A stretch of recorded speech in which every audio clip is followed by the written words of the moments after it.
Topo and I are out this morning doing a little Saturday morning hike. She's down there cruising around. So earlier this week I posted a poll on the channel asking how many of you guys actually hike with your little canine companion.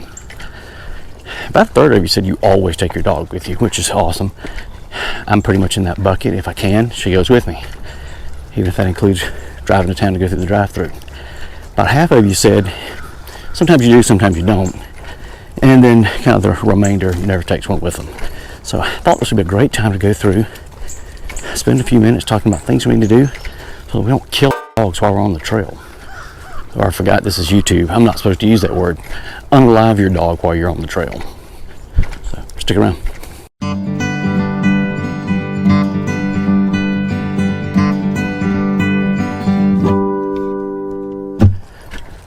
So this is a big pet peeve for me. So where we are right now, it is 100% entirely legal for me to have her off leash. You guys can see she's on a leash. I use a hands-free leash that hooks into my belt. Keeps her right here nice and close. Leash your dog. One, you don't want them jumping game and running off, but you also don't know what they might get into. You get too far ahead of you, then you have to worry about them having other animal encounters, whether it is another dog on the trail, another person that may not want them around, or we're here in Texas, hogs. We had a hog follow us back a while back when we took a hike. Followed us for about a half mile down the trail. Anything from raccoons to snakes to skunks. Definitely don't want to pack a skunky dog back into my truck with me. You ever seen the pictures of the dogs who get in the fight with the porcupine? They do not win. Now on the subject of animal encounters, I meet people all the time that's completely unaware that on the veterinary side of the world, there's a rattlesnake vaccine, for lack of a better term, that you can pre-give your dog. Now, people fall into two camps on this, just like they would with the COVID shot, of do you or do you not? Is there evidence there that supports whether or not it's effective? Not a clue. I'm not a doctor. I do know that some veterinarians will advise it, some won't. Just like whether or not you took the COVID shot, do your own homework, look at the research, figure out what's right for you and your dog. I know if you do it, it's for the first year you do 2 shots. I think they're split by a month or 2 months, something like that. So 2 injectables, and then once a year it's a booster shot after that. Now outside of that, even if you don't do the vaccine, if your dog is bitten, do be aware that just like on the human side, they have a rattlesnake antivenom at the veterinary offices. At least a lot of offices carry it. Okay, so this next one should be a no-brainer for any pet owner whatsoever. Microchip and register your animal in case they get lost. If you move, don't forget to go in and change your address. Reading an article last week where a family, I think they're out in Yellowstone or Yosemite, one or the other. Why on earth they took a cat with them on vacation, I have no idea. Kitten runs away. After 3 days of looking for it, they return home to California, and a couple of weeks later, get a call from a veterinary office. They have their cat. And on that same subject, look into the GPS collars. Well, not GPS collars, but tracking collars. So we actually use the Fi one here. It is dependent on there being phone signals.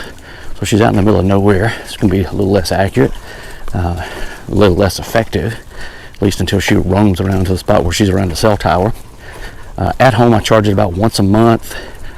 When we're out, like completely out, where she's away from the home base, which means it's polling a lot more often. It runs down in about a week to 10 days, somewhere in that neighborhood. Easy enough to recharge off a battery pack though. It gives me a lot more comfort. I have found them to be incredibly accurate. I did a review of this collar a while back. I'll try to link it in the description below. But there were some people who complained that they didn't feel like it was that accurate. Honestly, it's been spot on for me. I've loved it, and I would get it again in a heartbeat. Forget what the annual subscription is for the monitoring. But it's pretty slick. You guys check it out. God, we all hate ticks. Ticks love us. Probably more so than us. Ticks love our dogs. So go through, keep up with tick treatments, heartworm treatments, all of that fun stuff. I have no clue what we give my dog. My wife teaches for a veterinary technician program at one of the local colleges here. She's in charge of all that stuff. I have no clue what we give her. I'll find out from her today and pop it like right here probably, and so you guys can know what it is. In addition to that, there's fun stuff like permethrin that they allegedly say you can spray it on your dog. I know it'll kill a cat in a heartbeat, but I also know that I'm not supposed to spray it on myself, so I'm probably a little less inclined to just spray it directly on my dog. And this next one should also be a bit of a no-brainer, in that anytime I stop to drink, she gets the option to drink first. Are you good, girl? Don't forget that they get thirsty too. How sore?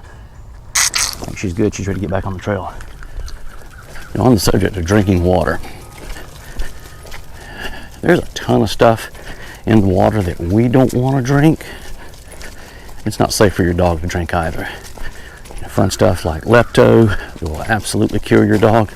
All those bacteria and protozoa and viruses, most of those things will affect your dog too. If you want the blowout diarrhea on the way home, if you're filtering your water, filter your dog's water. Try to keep them out of most of the water sources. And that's impossible to keep them completely away, but minimize as much as you can. And also be sure to vaccinate your dog, because fun stuff like lepto, there's a vaccine for it that'll keep them from getting it. I see Topo would love to get into this water and go drink. It's all green out there. She's gonna want to play and cool off. I probably don't need her drinking any of this though. Now, if you're in an area that has these things, those are foxtails. Those things are horrible for the dogs.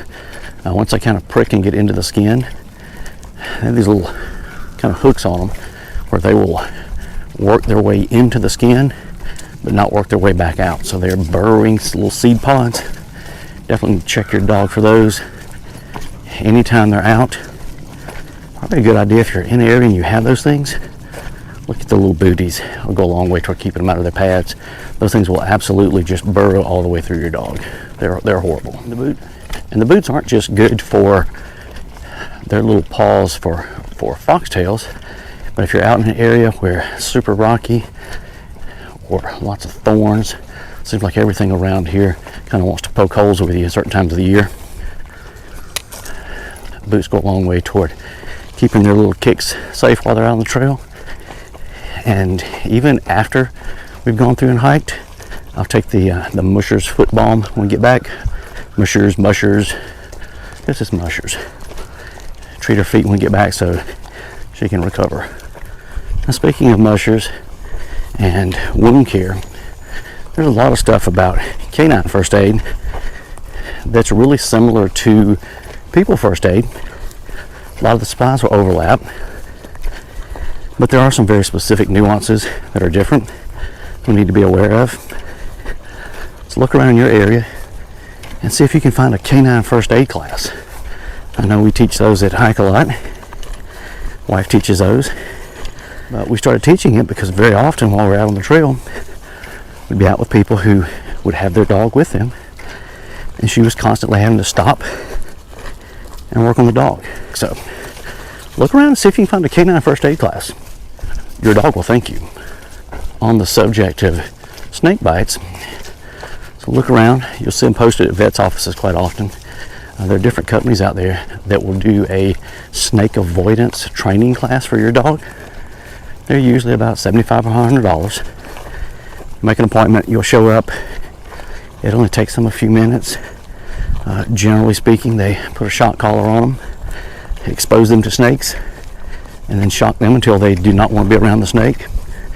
We have not done that with Topo, mostly because my wife has a dang hog-nosed snake in the house, and I think it would just confuse her to death. Topo loves watching the little snake, so I think that would just confuse her to death if she had one in the house that wouldn't hurt her and then one outside that would. Now, this one killed me for quite a few months when we first got Topo. I very specifically picked her up and got her because I wanted a hiking companion. You do not need to hike your dog too early because their growth plates haven't closed. If you hike them too much too early, can give them joint issues, arthritis and stuff a lot more severely later on in life. Most vets will tell you they need to be about a year old before they really dive too deeply into hiking. I think the general rule of thumb was 5 minutes per month of age, twice a day. So very early on, you can't take them out a whole lot, but you can kind of slowly build up. The activity is good for them, but just don't let them overdo it until those growth plates close up. Now, we all love to tell each other, hike your own hike, do what you want to do, carry what you want to carry, walk at your own pace. Guess what? You got a dog with you, you are hiking at their pace. You are hiking their hike. When you get tired, you take a break. Don't want to go slower, you go slower. Don't pull them along. So dogs do not sweat like we do. That's why they pant and carry on. But so they do have certain heat sensitivities that we need to be aware of, especially when it's hotter and humid outside. So be comfortable and familiar with the signs and symptoms of whether it be, kind of the whitening out or overly red look of the gums, kind of the heaving, panting, slowing down, just excessive panting. Whenever they get to that, we need to stop them, slow them down, and let them take a break. Then the next one is actually listen to your dog and what are they actually trying to tell you. It's an acronym for that. That's TEMPS.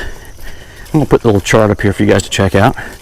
So it's looking at what their tail means, their ears and eyes, what's going on, their mouth, their posture, and then the sounds. It's really based off the escalating signs of them being uncomfortable, and kind of moves them toward are they in a calm state up to the state where they want to snap and bite.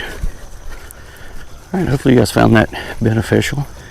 I thoroughly enjoy taking my little adventure dog with me out on the trail, but when I do so, I want to do so in a way that I know she's constantly safe.